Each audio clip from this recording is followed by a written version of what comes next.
Hey everyone, welcome to another mobile episode of Headspace. I'm recording this in this beautiful old city of Tbilisi, Georgia.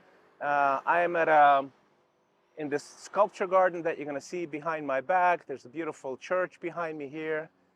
And this episode is going to be dedicated to the essential habits for a happy life. It is brought to you by Exponential Life. This is my shameless plug. The reason for that is because this is some of the stuff that I use in my coaching program that I've developed for high achievers to realize that, they hit a wall, we hit a wall, let's talk about me, and we sort of realize that the set of skills that got us there are very different from the set of skills that are going to take us higher. Right? So we have all of our strengths, and we have very particular strengths and particular weaknesses, and we deal with that, and we take you from unfulfilled, uninspired to fulfilled, focused, clear in about 8 weeks. It's really powerful stuff. So if you're one of those people, please check out exponential.life. It may be life-changing for you. Back to the skills, back to the habits. There's a wonderful quote by James Clear from a book called Atomic Habits. And what he says is that we don't rise to the level of our goals, but we fall to the level of our habits, and he's absolutely right. So what I'm going to do for you today is unpack some habits that I do daily, weekly, etc. And I'm going to sort of continue doing that through several episodes over time. So if you love this, please invite your friends, please subscribe, share it with somebody who needs it. Okay, habit number one, it's this. It's the morning walk. Everywhere I go in the world, I do my very, very best to get up and walk. First thing, I get outside. Why?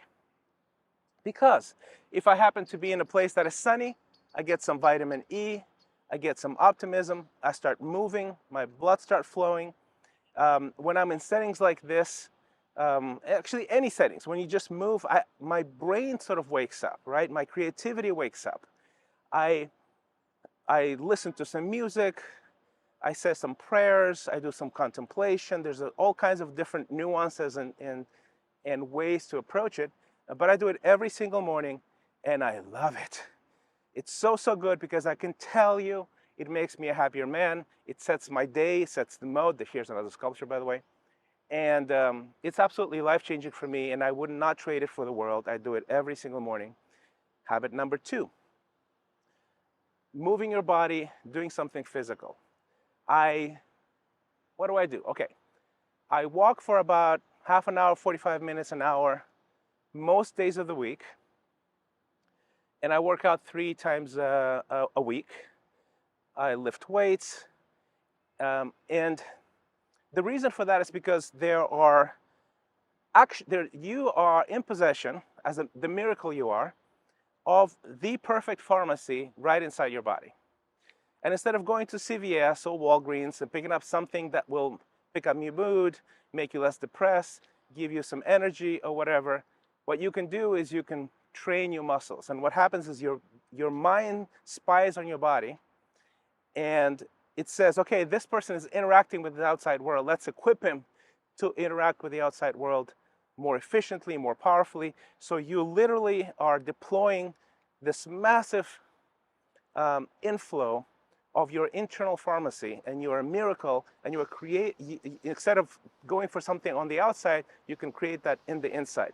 You get a molecule that is only created in your muscles that is called the hope molecule, right? Well, no need to explain that, but you develop neuroplasticity, you want to learn more. All of that is done internally when you move your body, when you exercise, and your mind spies on your body, and you realize, and it says basically, this person is interacting with the outside world. Let's equip him to win. An amazing habit. Exercise, do something physical every single day. In all kinds of ways you can do it, that's totally fine. But if you do it, it's an amazing habit. Habit number 3, the Sabbath day.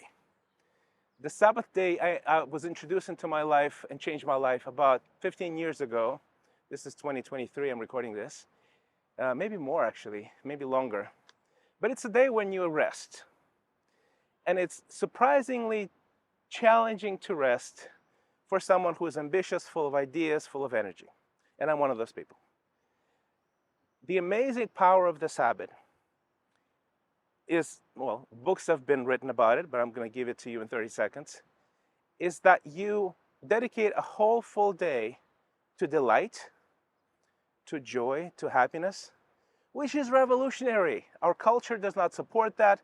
We are not happy people. When you meet somebody in the street and you ask them how you are, the default answer most of the time is I'm busy, or versions of that, right? So the Sabbath day breaks that. You are not busy. You should not be busy. You don't have to be busy. As a matter of fact, you should be happy, you should delight, you should soak in the goodness of life, your family, good food, the fact that you're alive, you breathe in and you breathe out, and you're not rushed anywhere. You don't have a checklist. You don't diet on this day. You make love to your spouse on this day. And I love this because it really challenges and goes in the face of who I am, of part of who I am, which is a highly ambitious, driven guy. And it's good for me to do nothing. It's good for me to do nothing. It's changed my life. There's all kinds of other dimensions. I'm going to mention maybe one or two more about the Sabbath day. And because it's the day of abundance, where you realize that you're not the center of the universe. You're not in charge of the universe. You actually don't control your life as much as you would like to control your life. And it's a good realization. It's a liberating thought. And not even a thought, it's really more a liberating experience. It's a time where you feel provided for. It's a time where you feel abundance. How cool is this, right? And so this is the Sabbath day. I'm going to give you one more habit, and if you're married, this applies to you, and it's a date night with your spouse. We don't miss date nights. We go on dates every single week. Actually, sometimes we do dates more than once a week. And the reason why this habit is profoundly transformational is because, first of all, look, who you marry will determine the direction of your life, period. And if you are married to someone and you want to stay married forever, celebrate it. Life can get really daily if you're married. There's things to do, there's places to be, there's checklists.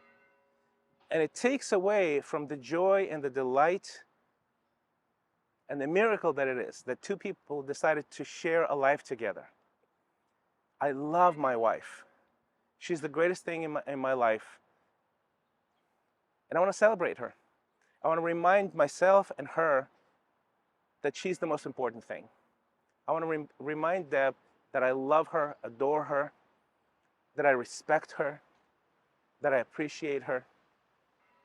So it's a time of celebration. Every week we go on a date, and it doesn't have to be fancy, it doesn't have to be super expensive, but it has to be a celebration, and it has to be a date.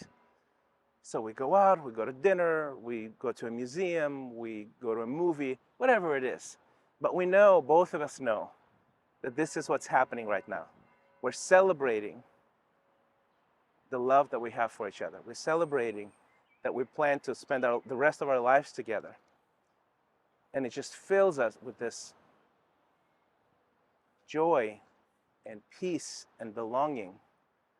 And it's really, really, really amazing. Okay, I'm going to share one more habit, and that's the habit of community.